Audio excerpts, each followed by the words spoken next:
we're going to identify another class of points that's very similar to the outlier. So this is kind of in that same group of points that are not part of the main group.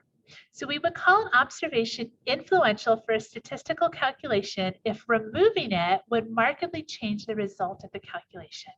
So we're talking about calculations like finding the correlation coefficient, finding the equation of the regression line with the slope and the intercept. So if that point, if taking it out, would change those values significantly, then we're going to call that influential. So this marked change or substantial change is a little bit subjective. If you were in a more advanced class, we would say that if the calculation changes by a factor of 1.5 by removing that observation, we would call that an influential point. In this class, generally we're just going to eyeball that, and we're going to go through an app that'll show you a little bit how this works out. But for example, if the least squares regression line stays about the same, so if you're looking at that line, it stays about in the same place, whether the point is there or taken out, then we would say that that point is not influential. So if the point really did change the regression line quite a bit, then it most likely is influential. So here's a little bit of how that works out. If that point is off in just the x direction, so if these are my points and I have one more point over here, so all I did was just slide it left or right, then most often that's going to change the least squares line. If this is my group of points here and I put another point that's off in both the x and y direction, then most likely that's going to have an impact on the correlation coefficient.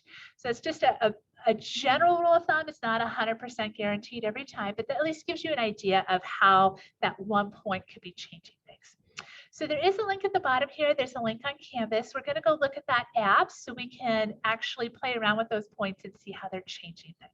So I will meet you over in that app in just a second. All right, so here is the app. This app actually is created by our textbook company. And the directions we're going to use, the first thing we're going to do is we're going to add 10 points to the lower left corner in a strong straight line pattern. So we're shooting for a correlation coefficient of about 0.9. And to add points, you just click down in that lower left corner. So it'll keep track for you how many points you have and the current correlation coefficient. So I'll get 10 points on here and see where we're at. So if you're not at 0.9, what you can do is you can click on a point and drag it until you do get the correlation coefficient you're looking for. So now I have about 0.9. And then I'm going to add the least squares line. So if you click that box, it'll add the least squares line. And then now what we're going to do to see about this influential part is I'm going to add a point to the upper right-hand corner.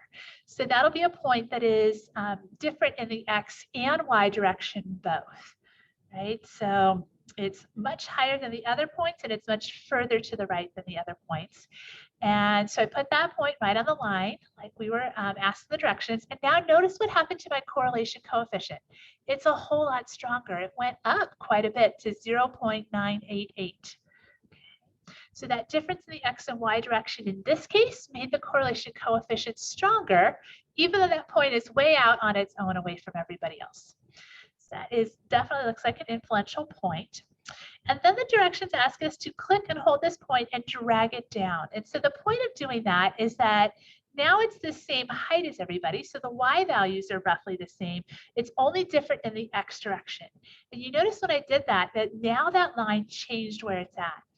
Right? When I originally added it, it didn't change the line at all. But now, just because it's off in the x direction, it is changing that line quite a bit, as well as the correlation coefficient both. So that would definitely be an influential point there.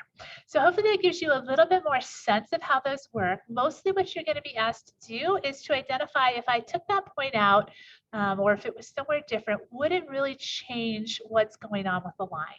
And so you're welcome to explain that however you kind of see that, and I will take that into account. So it's not a hard and fast rule. I will really read what you write and make sure that it makes sense.